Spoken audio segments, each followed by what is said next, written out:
العلم نور، العلم نور، العلم نور۔ علم ایک نور ہے جسے اللہ عز و جل بندے کے دل میں ڈال دیتا ہے۔ العلم نور۔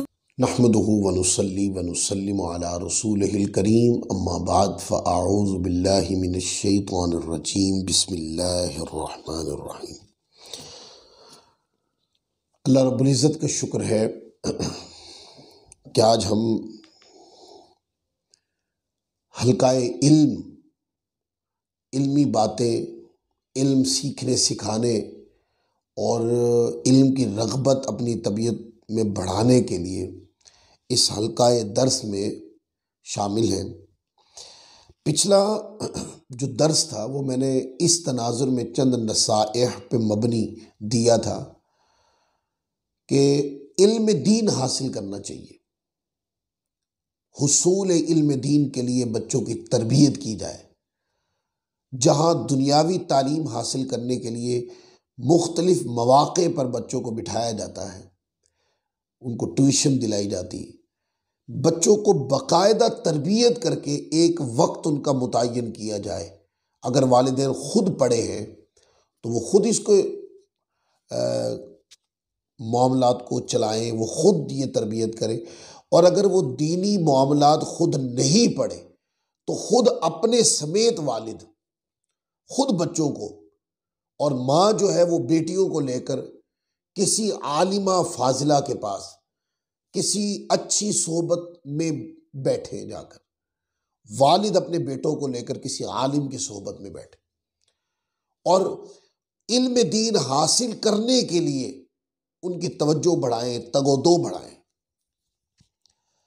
آج جس مضمون پر ہم گفتگو کریں گے مختصراً، وہ ہمارا مضمون ہے کہ علم کی فضیلت کیا ہے۔ دیکھیں، یہ تو علم دین حاصل کرنا، یہ تو مرنے کے بعد اس کی فضیلت کا پتہ چلے گا۔ دنیا میں جو بندہ علم حاصل کرتا ہے وہ دنیا میں رہ جائے گا، بندے کے مرنے کے بعد دنیا کا جتنا بھی علم پڑا تھا اس سے دنیاوی جتنے بھی فائدے تھے وہ سب ختم ہو جائے گا۔ اور علم دین وہ جہاں دنیا میں بندے کو فائدہ دے گا، وہاں آخرت میں بھی بندے کو فائدہ دے گا، قبر میں بھی بندے کو فائدہ دے گا۔ اس لیے صرف دنیا نہ سوچیں دوستو، آخرت کو بھی سوچیں، اور آخرت کو سوچنا بہت ضروری ہے۔ پہلی حدیث جو آج اس باب میں ہم پڑھ رہے ہیں یہ مجمع الزوائد کی جلد نمبر 1 ہے اور حدیث نمبر 477 ہے۔ حضرت عبداللہ بن عمرو بن العاص رضی اللہ تعالیٰ عنہ، جو عبادلہ اربعہ میں سے ہیں، صحابہ میں بہت بڑے فقیہ اور مفتی تھے، وہ روایت کرتے ہیں، نبی پاک صلی اللہ علیہ وسلم کا یہ فرمان نقل کرتے ہیں، فرماتے ہیں کہ تھوڑا علم زیادہ عبادت سے بہتر ہے۔ آدمی کے سمجھدار یعنی کہ عالم، جاننے والا، علم والا ہونا، سمجھدار ہونے کے لیے اتنا ہی کافی ہے کہ وہ اللہ تعالیٰ کی عبادت کرے، اور اللہ کے اور آدمی کے جاہل ہونے کے لیے اتنا ہی کافی ہے کہ وہ اپنی رائے کے حوالے سے خود پسندی کا شکار ہو۔ اور پھر آگے فرمایا، تم لوگ مومن کو اذیت نہ پہنچاؤ اور جاہل کے ساتھ نہ رہو۔ کتنی پیاری بات ہے۔ پہلی بات، تھوڑا علم زیادہ عبادت سے بہتر ہے۔ ایک بندے کے پاس زیادہ عبادت ہے پر علم نہیں ہے تو وہ زیادہ عبادت میں علم نہ ہونے کی بنیاد پر جو اس نے مستقل غلطیاں کی ہوں گی تو وہ تو عبادت ہی مقبول نہیں ہوگی نا۔ جس نے عبادت کی پر اس کے تمام حقوق کے ساتھ بجا لایا تو وہ تھوڑی عبادت بھی نامکمل عبادت کے اوپر 1000 گنا وزنی ہوتی ہے۔ اس لیے کہا کہ تھوڑا علم جو ہے وہ زیادہ عبادت سے بہتر ہے۔ پھر آدمی کے سمجھدار ہونے کے لیے اتنا ہی کافی ہے کہ وہ اللہ کی عبادت کرے، کیونکہ اللہ تعالیٰ نے انسان کو پیدا کیا، وما خلقت الجن والانس الا لیعبدون، یہ تو فریضہ دیا نا، انسان کو پیدا کرنے کی مقصدیت بیان فرمائی، یہ کام ہے جو انسان نے کرنا ہے، پر وہ دنیا میں آ کے اس کو بھول گیا، وہ دنیا میں لگ گیا، وہ دنیا کی مال و دولت میں، وہ دنیا کے جاہو منصب میں، وہ دنیا کی عیش و عشرت میں، وہ دنیا کے جاہو مکان میں، وہ بینک بیلنس میں، گاڑیوں میں، کاروں میں، بنگلوں میں لگ گیا۔ پھر مر کے یہی سوال ہونا ہے، کیا بندے اپنے علم پہ کہاں تک عمل کیا؟ تجھے عبادت کے لیے پیدا کیا تھا، نمازیں کتنی پڑھی؟ یہ معاشر میں سوال ہوں گے۔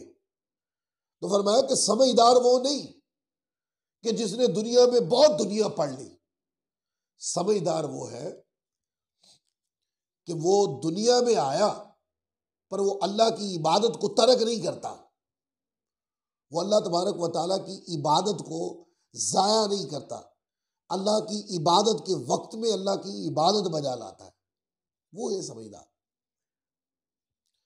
پھر اگلی بات ارشاد فرمایا آدمی کے جاہل ہونے کے لیے اتنا ہی کافی ہے کہ وہ اپنی رائے کے حوالے سے خود پسندی کا شکار ہو جائے۔ دوستو یہ بھی جہالت کا ایک ثبوت ہے۔ آپ لوگوں کو دیکھیں گے، ان میں ایک کیٹیگری کچھ پڑھے لکھوں کی بھی ہوتی، اور اکثر لوگ جو ہے جو رائے دینے میں خود پسندی کا شکار ہوتے ہیں، ان میں اکثر نیوٹرل جاہل لوگ ہوتے ہیں۔ جب بھی آپ دیکھتے ہیں کہ کوئی بندہ کسی کراؤڈ میں بیٹھ کر، دوستوں میں بیٹھ کر رائے دیتا ہے اور اس کی رائے کے خلاف کوئی بندہ بات کرے تو وہ ضد میں آ جاتا ہے، اڑ جاتا ہے، لڑائی جھگڑے کی طرف چلا جاتا ہے۔ بس اس بندے کے جاہل ہونے کے لیے اتنا ہی کافی۔ اور عالم ایک مضبوط علم اور حکمت و تدبیر کی بنیاد پر ایک رائے قائم کرتا ہے، اگر کوئی اس سے اختلاف بھی کرے تو وہ اس اختلاف کو ہوا نہیں دیتا، کیونکہ اس نے جو رائے دی ہے وہ علم پہ مبنی اور بڑی حکمت و تدبیر کے ساتھ رائے پیش کی۔ اور جو بندہ اپنی رائے پہ اڑ جائے اور دوسرے کو اس کے مقابلے میں رائے بھی نہ دینے دے، یہ ہے اس کی جہالت کا ثبوت۔ لہذا اپنی گفتگو کے اندر، اپنی لینگویج کے اندر اور اپنے مزاج میں دوسرے کی گفتگو کو برداشت کرنے کی سکت رکھا کریں کہ دوسرے کی گفتگو برداشت بھی کرنی۔ ایک رائے ہے جو آپ کے سامنے آئی ہے، اگر وہ رائے کسی پڑھے لکھے کی ہے اور آپ سمجھتے ہیں کہ میں اس کے مقابلے میں کم پڑھا لکھا ہوں، تو آپ کو اس کی رائے پہ قائل ہو جانا بہتر ہے۔ اور اگر آپ اس کی رائے کو تسلیم نہیں کرنا چاہتے اور آپ کم پڑھے لکھے ہیں تو پھر آپ کے لیے خاموشی بہتر ہے۔ اور اگر آپ اس کے مقابلے کے پڑھے لکھے ہیں تو آپ اس کی رائے سے اختلاف کرنا چاہتے ہیں تو آپ اس کے مقابلے میں رائے دے سکتے ہیں، پر اپنی رائے مسلط نہیں کر سکتے، رائے دے کر اس پہ خود پسندی کا اظہار نہیں کر سکتے کہ جو میں نے رائے دی یہ غلط ہو ہی نہیں سکتی۔ ایسے جو کریکٹر ہوتے ہیں معاشرے میں، وہ بھی بد اخلاقی کا باعث بنتے ہیں، جھگڑے کا باعث بنتے ہیں، اس کی وجہ سے جھگڑے ہوتے ہیں، لڑائی ہوتی ہے، لوگ زخمی ہوتے ہیں، ایک دوسرے کے ساتھ مار مریے تک بات چلی جاتی ہے، تعلق توڑ دیے جاتے ہیں۔ لہذا رائے دیں تو علم کی بنیاد پر دیں۔ اگر آپ عالم اور صاحب علم نہیں ہیں تو پھر آپ رائے نہ دیں، پھر خاموشی سے سن لیں۔ اور اگر آپ صاحب علم ہیں تو طریق علم یہ ہے کہ آپ رائے دیں، اور رائے دے کر یہ نہ کہیں کہ یہی درست ہے اور یہ مانے، ورنہ جھگڑا کھڑا ہو جائے گا، یا یہ کہنا کہ میں نے جو رائے دی ہے یہ غلط ہو ہی نہیں سکتی، یہ رائے دے کر خود پسندی کا شکار ہو جانا یہ خود بہت بڑی جہالت اور بہت بڑی بد اخلاقی ہے۔ پھر آگے آپ نے اگلی بات ارشاد فرمائی، فرمایا تم لوگ مومن کو اذیت نہ پہنچاؤ۔ اب رائے دے کر خود پسندی کا شکار ہو جانا یہ مومن کو اذیت دینے کے مترادف ہے، اور اس کے علاوہ جتنی بھی چیزیں جس سے مومن کو اذیت ہوتی ہو فرمایا کہ اس سے بچو۔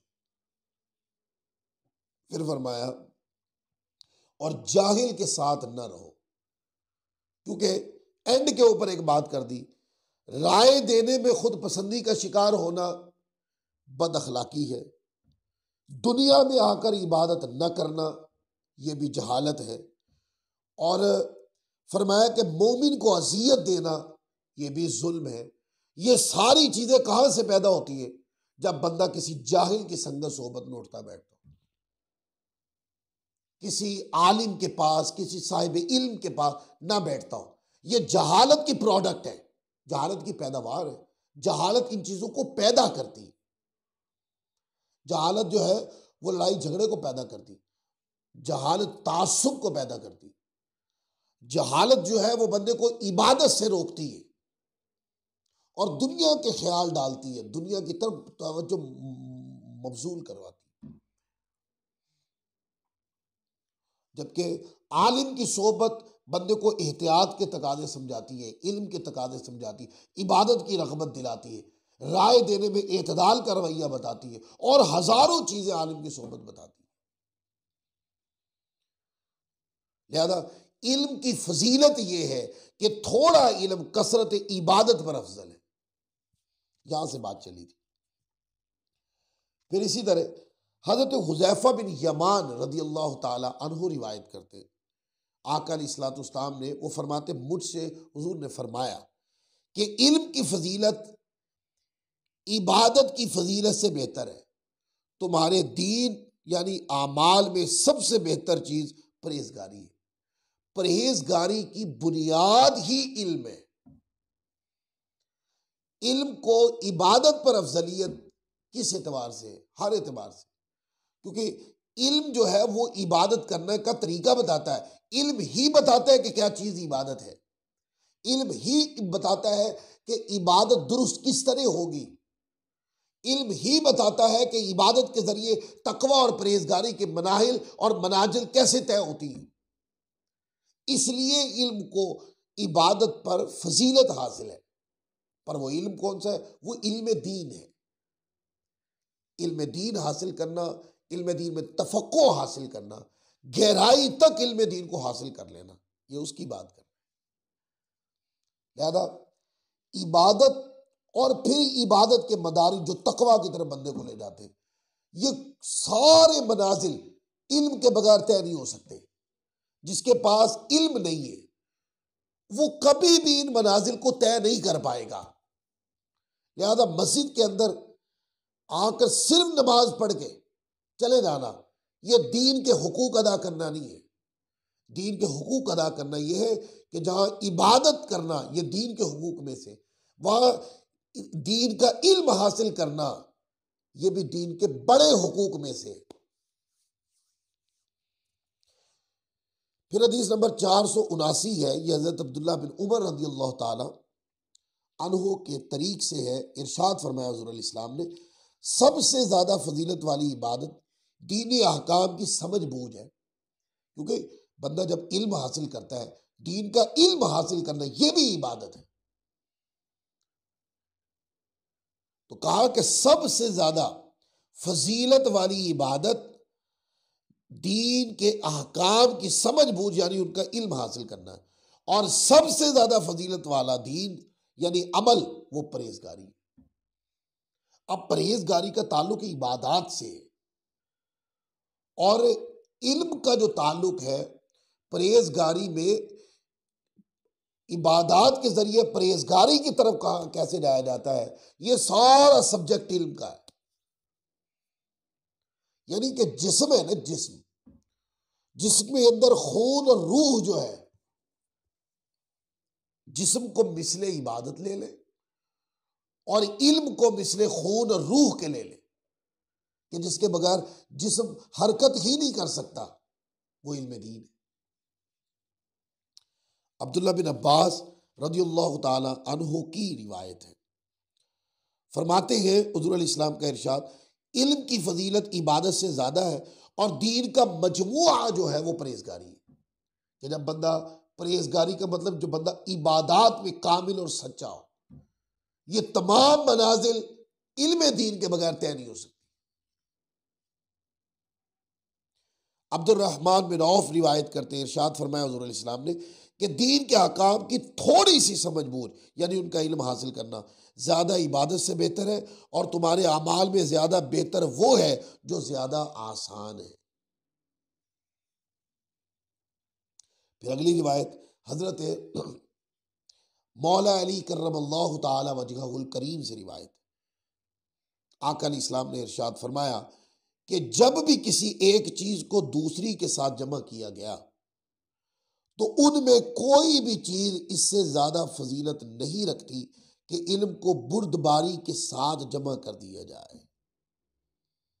کیا پیاری بات کی، پھر پڑھتا ہوں، جب بھی کسی چیز کو دوسری کے ساتھ جمع کیا جائے تو ان میں کوئی چیز اس سے زیادہ فضیلت والی نہیں ہے کہ بندہ علم کے ساتھ بردباری کو جمع کر دے۔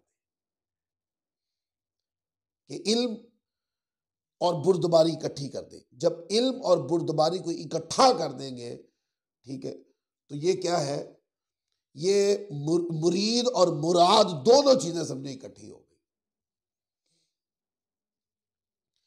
بندہ مرید بھی ہو گیا، بندے کو مراد بھی مل گئی۔ اور پھر حضرت فاروق اعظم رضی اللہ تعالی عنہ روایت کرتے ہیں، کسی حاصل کرنے والے نے علم کی فضیلت جیسی کوئی چیز حاصل نہیں کی۔